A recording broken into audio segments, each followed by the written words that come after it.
23 नवंबर 23 देव उठनी एकादशी। ये छोटा सा उपाय पैसों का ऐसा ढेर लगाए जो आपकी किस्मत चमक चमक जाए। तो क्या है ये उपाय जो आपको करने से पैसों का ढेर लगेगा?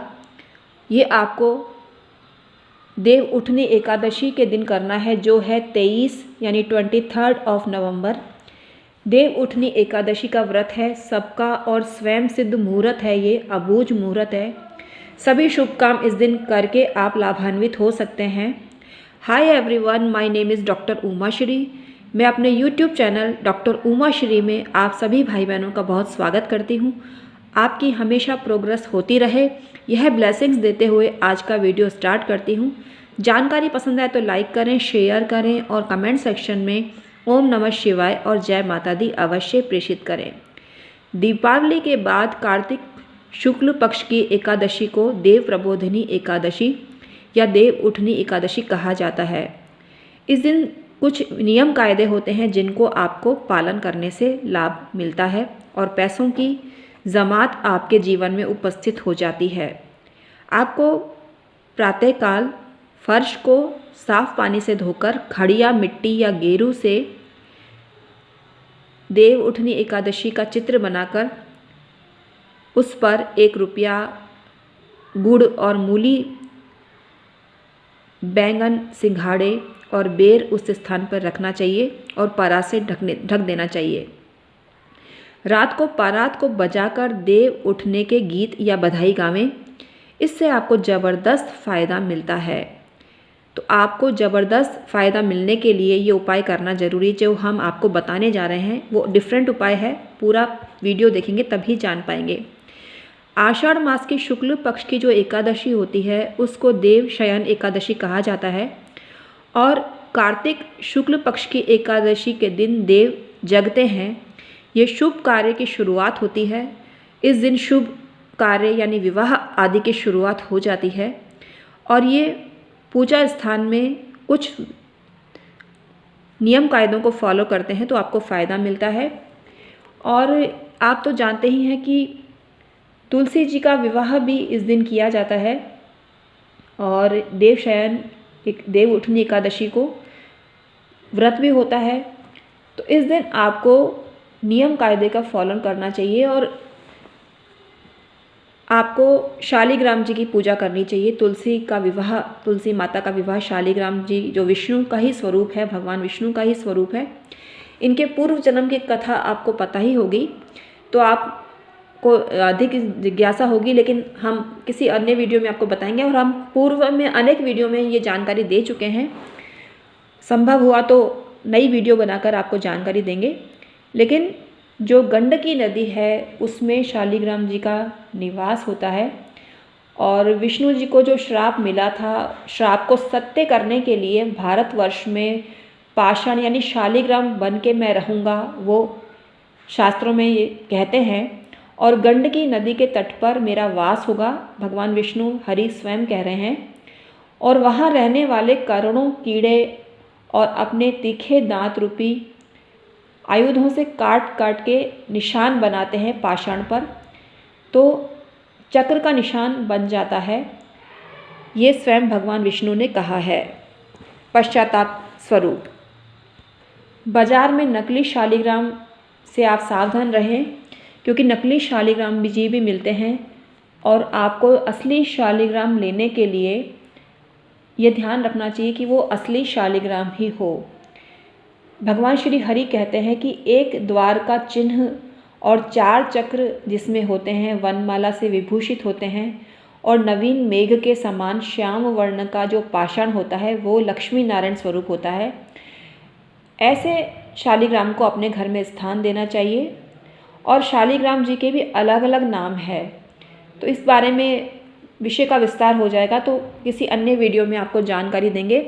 जहाँ शालिग्राम की शिला रहती है भगवान श्री हरि वहाँ विराजते हैं और संपूर्ण तीर्थों को साथ लेके देवी लक्ष्मी तुलसी के रूप में वहाँ निवास करती है और ब्रह्म हत्या आदि जितने भी पाप होते हैं वो शालिग्राम शिला की पूजा करने से नष्ट हो जाते हैं। तो आपको शालिग्राम जी की पूजा अवश्य ही करनी चाहिए। विष्णु शालिग्राम शिला के रूप में है और वृक्ष स्वरूपिणी तुलसी माता हैं।